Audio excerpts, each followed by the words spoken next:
नमस्कार, मी ऋतुजा कुलकर्णी. आपला RBN news मराठीमध्ये सहर्ष स्वागत. जत नगर परिषद निवडणुकीत जनसुराज्यचा भाजपला पाठिंबा. जत नगर परिषद निवडणुकीच्या अनुषंगाने जनसुराज्य शक्ती पक्षाने आज महत्त्वपूर्ण निर्णय घेतला आहे.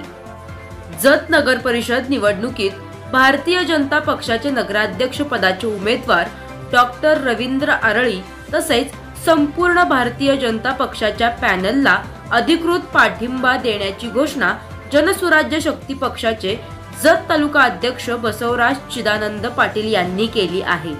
या निर्णयामुळे जत नगर परिषदेत सक्षम, पारदर्शक आणि विकासाभिमुख प्रशासन उभे राहील असा विश्वास बसवराज पाटील यांनी व्यक्त केला आहे. तसेच जत शहराच्या सर्वांगीण विकासासाठी एकजुटीने काम करण्याचा दृढनिश्चयही यावेळी व्यक्त करण्यात आला. जतच्या जनतेने विकासाच्या प्रवासात भाजप, जनसुराज्य यांच्या संयुक्त पॅनलला मोठ्या संख्येने साथ द्यावी असे आवाहनही करण्यात आले आहे. या पाठिंबा घोषणापूर्वी जनसुराज्य शक्ती पक्षाचे जत तालुकाध्यक्ष बसवराज चिदानंद पाटील यांनी माननीय आमदार गोपीचंद पडळकर साहेब यांची सदिच्छा भेट घेऊन जत नगर परिषद निवडणुकीत भाजप पॅनलला पाठिंबा जाहीर केला. यावेळी आमदार गोपीचंद पडळकर यांनी जनसुराज्य शक्ती पक्षाचे संस्थापक अध्यक्ष माननीय आमदार डॉक्टर विनय कोरे सावकार यांच्याशी दूरध्वनीवर चर्चा करून या निर्णयाचे स्वागत केले. दोन्ही नेत्यांनी जत नगर परिषद विकासासाठी एकत्रितपणे कार्य करण्याचा विश्वास व्यक्त केला.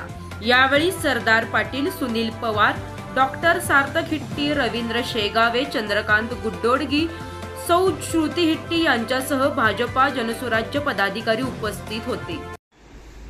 आज रोजी जत नगर परिषदेच्या निवडणुकीच्या माध्यमातून आम्ही जनसुराज्य शक्ती पक्षाच्या वतीने आमचे संस्थापक अध्यक्ष आमदार डॉक्टर विनय कोरे साहेब तसेच प्रदेश अध्यक्ष समीरदादा कदम यांच्या आदेशाप्रमाणे आणि जत तालुक्यातील लोकप्रिय आमदार गोपीचंद पडळकर साहेब आणि आता नगर परिषदेचे उमेदवार डॉक्टर आरळी साहेब यांच्या विकासात्मक धोरणाला आम्ही पाठिंबा देऊन या निवडणुकीमध्ये सर्व जनसुराज्य शक्तीचे कार्यकर्ते मोठ्या ताकदीने भारतीय जनता पक्षाबरोबर कार्यरत राहतील आणि विजय गुलाल उधळण्यापर्यंत शेवटपर्यंत आम्ही आमदार गोपीचंद पडळकर साहेब आणि डॉक्टर साहेबांच्या सोबत आहोत म्हणून या ठिकाणी जाहीर करतो. आरबीएन न्यूज मराठीला लाईक, सबस्क्राईब आणि शेअर करा आणि शेजारील बेल आयकॉनला क्लिक करा. RBN news Marathi.